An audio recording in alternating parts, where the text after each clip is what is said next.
नमस्कार और स्वागत है आज की चर्चा में। डिजिटल दुनिया में डेटा तो खैर हर तरफ है, लेकिन प्राइवेसी की चिंताएं भी बढ़ रही हैं। और देखिए, 2025 में मार्केटर्स पर यह दबाव भी है कि भाई हर खर्च का हिसाब दो। ऐसे में गूगल एनालिटिक्स 4 मतलब GA4 ये कितना काम आ सकता है, आज हम इसी की गहराई में उतरेंगे। हमारे पास स्पिनिटेक, एनालिटिको, मेजर स्कूल और गूगल डेवलपर्स जैसे कई स्रोतों से जानकारी है। तो चलिए शुरू करते हैं, देखते हैं GA4 इन चुनौतियों से निपटने में कैसे मदद कर सकता है। हाँ बिल्कुल। और ये समझने जरूरी है होस्ट कि GA4 सिर्फ यूनिवर्सल एनालिटिक्स यानी यूए का कोई नया वर्जन भर नहीं है। अच्छा। हाँ, ये डेटा को देखने का नजरिया ही बिल्कुल बदल देता है। या यूए सेशन पर आधारित था, है ना? हाँ, सेशन बेस्ड था। पर GA4 इवेंट आधारित है। मतलब हर छोटा बड़ा एक्शन, पेज देखना, बटन क्लिक करना, स्क्रॉल करना, वीडियो चलाना, ये सब अलग-अलग इवेंट्स की तरह ट्रैक होता है। ओ, यानी ज्यादा डिटेल में। एग्जैक्टली। और सबसे बड़ी बात, ये वेबसाइट और ऐप डेटा को एक ही जगह ले आता है, तो यूजर की पूरी जर्नी, पूरी कहानी समझना आसान हो जाता है। इवेंट आधारित मॉडल सुनने में तो ज्यादा बारीक लग रहा है, पर ये डेटा GA4 तक पहुंचता कैसे है? मैंने स्रोतों में डेटा स्ट्रीम्स और रिपोर्टिंग आइडेंटिटी स्पेसेस के बारे में पढ़ा। ये क्या चीजें हैं? हाँ, सही सवाल पूछा। देखिए, डेटा स्ट्रीम्स को आप ऐसे समझ सकती हैं जैसे वो पाइपलाइन है जिनसे डेटा बहकर GA4 प्रॉपर्टी में आता है। ओके। वेबसाइट से गूगल टैग के जरिए आता है और मोबाइल ऐप से फायरबेस SDK होता है उसके जरिए। ठीक है, डेटा स्ट्रीम्स मतलब डेटा का रास्ता। और ये रिपोर्टिंग आइडेंटिटी स्पेसेस? हाँ, वो GA4 का तरीका है ये पहचानने का कि भाई अलग-अलग डिवाइस और सेशन पर जो यूजर दिख रहा है वो शायद एक ही इंसान है। अच्छा, क्रॉस डिवाइस वाली बात। बिल्कुल। इसमें कई चीजें यूज होती हैं, जैसे डिवाइस आईडी, यूजर आईडी अगर आपने अपनी साइट पर लॉगिन सिस्टम वगैरह लगाया है तो। पे गूगल सिग्नल्स है जो गूगल अकाउंट से लॉगिन यूजर्स का डेटा इस्तेमाल करता है, और मॉडलिंग भी है जहाँ डेटा में जो गैप्स रह जाते हैं ना, उन्हें AI की मदद से भरा जाता है। यानी यूजर को पहचानने के कई तरीके। हाँ, इससे क्रॉस डिवाइस ट्रैकिंग पहले से काफी बेहतर हुई है, मान लीजिए। समझ गया। तो डेटा स्ट्रीम्स डेटा लाते हैं, आइडेंटिटी स्पेस यूजर को पहचानते हैं, लेकिन वेबसाइट पर यह सब सही से हो, इसके लिए डेटा लेयर का भी जिक्र था मेजर स्कूल और गूगल डेवलपर्स वाले सोर्स में। ये कितना जरूरी है? अरे बहुत ज्यादा। डेटा लेयर को आप वेबसाइट का एक तरह का सूचना काउंटर समझ लीजिए। सूचना काउंटर, दिलचस्प। हाँ, मतलब ये एक अदृश्य जावास्क्रिप्ट ऑब्जेक्ट है जो वेबसाइट के बैकग्राउंड में रहता है, और ये जरूरी जानकारी जैसे पेज का नाम क्या है, यूजर ने क्या खरीदा, कार्ट में क्या डाला, ये सब इकट्ठा करके गूगल टैग मैनेजर यानी GTM को देता है। अच्छा, GTM को। हाँ, और GTM फिर उसे सही फॉर्मेट में GA4 तक पहुंचाता है। बिना अच्छे डेटा लेयर सेटअप के, खासकर ई-कॉमर्स ट्रैकिंग में, जैसे व्यू आइटम है, add to cart, purchase events हैं, हाँ। इनकी सटीक और पूरी जानकारी GA4 को मिल ही नहीं पाती। कुछ प्लगइन्स हैं जैसे GTM for WP, वो इसे थोड़ा आसान बना देते हैं वर्डप्रेस साइट्स के लिए। ओके, तो डेटा लेयर मतलब सटीक डेटा कलेक्शन की नींव। बिल्कुल। चलिए, ये तो हुई GA4 की बुनियादी बातें। अब अगर हम 2025 के बड़े ट्रेंड्स की तरफ देखें, जैसा स्पिनोटेक बता रहा है, तो AI मतलब आर्टिफिशियल इंटेलिजेंस, इसकी क्या भूमिका दिख रही है एनालिटिक्स में? AI तो अब एनालिटिक्स का एक अहम हिस्सा बन चुका है होस्ट। सिर्फ भविष्य की बात नहीं रही। GA4 में प्रिडिक्टिव एनालिटिक्स जैसी चीजें पहले से हैं। वो बता सकता है कि कौन से यूजर शायद खरीदारी करेंगे या कौन साइट छोड़कर जा सकते हैं। अच्छा, भविष्यवाणी जैसा। हाँ, कुछ हद तक।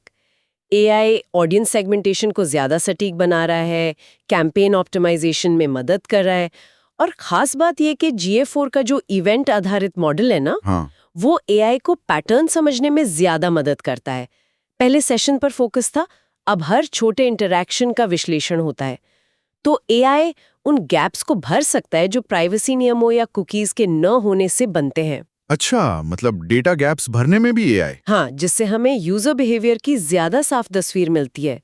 और AI अनोमली डिटेक्शन भी है, जो अचानक से ट्रैफिक गिरना या बढ़ना जैसे असामान्य ट्रेंड्स को तुरंत पकड़ लेता है। आपने प्राइवेसी का जिक्र किया, थर्ड पार्टी कुकीज तो जा रही हैं, इसका सीधा असर क्या हो रहा है मार्केटर्स पर? असर तो बहुत बड़ा हो रहा है। ये डिजिटल मार्केटिंग की बुनियाद को हिला रहा है, सच पूछे तो। अब सारा फोकस प्राइवेसी फर्स्ट मेजरमेंट पर आ गया है।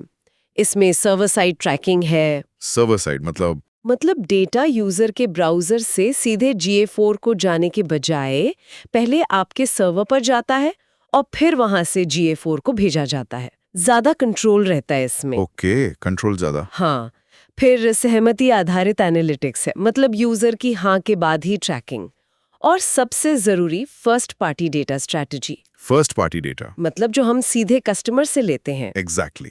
कंपनियां अब सीधे ग्राहकों से डेटा इकट्ठा करने पर जोर दे रही हैं। ईमेल सब्सक्रिप्शन, लॉयल्टी प्रोग्राम्स, सर्वे वगैरह।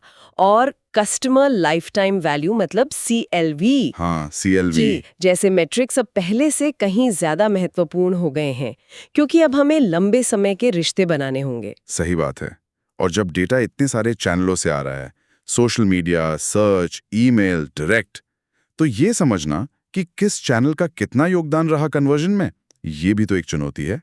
क्या लास्ट क्लिक एट्रीब्यूशन मॉडल अब बेकार हो गया है? बेकार तो नहीं कहूंगी, पर हाँ, काफी हद तक अधूरा जरूर है। लास्ट क्लिक मॉडल क्या करता है, वो सारा क्रेडिट कन्वर्जन से ठीक पहले वाले क्लिक को दे देता है। हाँ, जो आखिरी टच पॉइंट था। बिल्कुल, पर वो यूजर की पूरी यात्रा तो दिखाता ही नहीं। हो सकता है यूजर ने पहले फेसबुक पर ऐड देखा हो, फिर गूगल सर्च किया हो, फिर ईमेल से आया हो। तो अब मल्टी टच और डेटा ड्रिवन एट्रीब्यूशन मॉडल ज्यादा प्रासंगिक हैं। GA4 में अच्छी बात यह है कि इसमें first click, linear, time decay और डेटा ड्रिवन जैसे कई मॉडल उपलब्ध हैं। अच्छा, ऑप्शन है। हाँ, और एक कन्वर्जन पाथ रिपोर्ट भी है।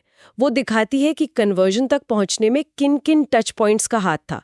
ये समझना जरूरी है कि किस चैनल ने जागरूकता बढ़ाई, किसने विचार करने में मदद की और किसने आखिर में कन्वर्जन कराया। ये तो काफी उपयोगी लग रहा है, लेकिन GA4 को लागू करना, खासकर जब इसे क्लिक फॉर असिस्टेंस जैसे किसी थर्ड पार्टी टूल के साथ जोड़ना हो, ये थोड़ा मुश्किल नहीं लगता? हाँ, देखिए, सेटअप में थोड़ा ध्यान तो देना पड़ता है। इसमें GA4 की ट्रैकिंग स्क्रिप्ट को वेबसाइट पर सही जगह लगाना है। अगर जरूरत है तो क्रॉस डोमेन ट्रैकिंग कॉन्फ़िगर करनी पड़ती है। जैसे क्लिक फॉर असिस्टेंस के मामले में उनका डोमेन v4in1-t.clickforassistance.co.uk है, उसे GA4 में बताना पड़ता है, ताकि यूजर जब आपकी साइट से उनकी चैट विंडो पर जाए तो GA4 उसे अलग सेशन ना माने। अच्छा, ये क्रॉस डोमेन जरूरी है। हाँ, और फिर GA4 इंटरफेस में कस्टम इवेंट्स बनाने पड़ते हैं, जैसे चैट शुरू होने पर चैट स्टार्टेड नाम का इवेंट भेजना। ठीक है। और मान लीजिए सब सेटअप कर दिया पर डेटा सही नहीं दिख रहा, तब क्या करें?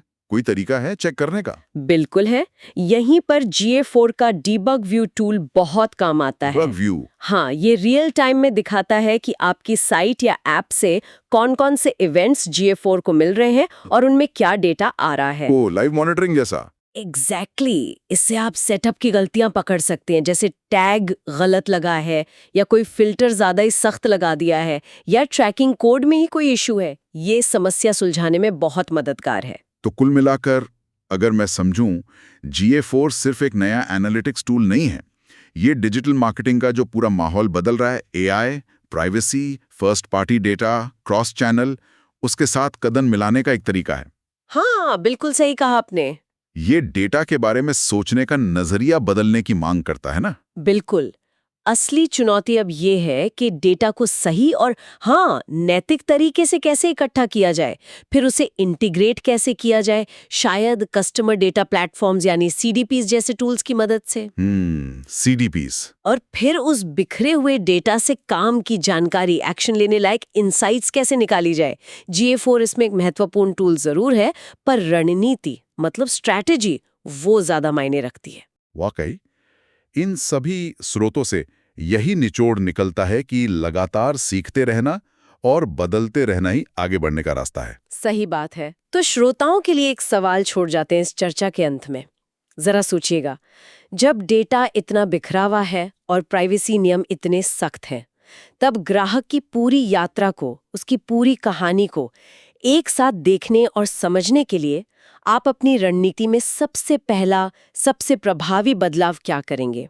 आज इस गहरी और महत्वपूर्ण चर्चा के लिए आपका बहुत बहुत धन्यवाद। धन्यवाद।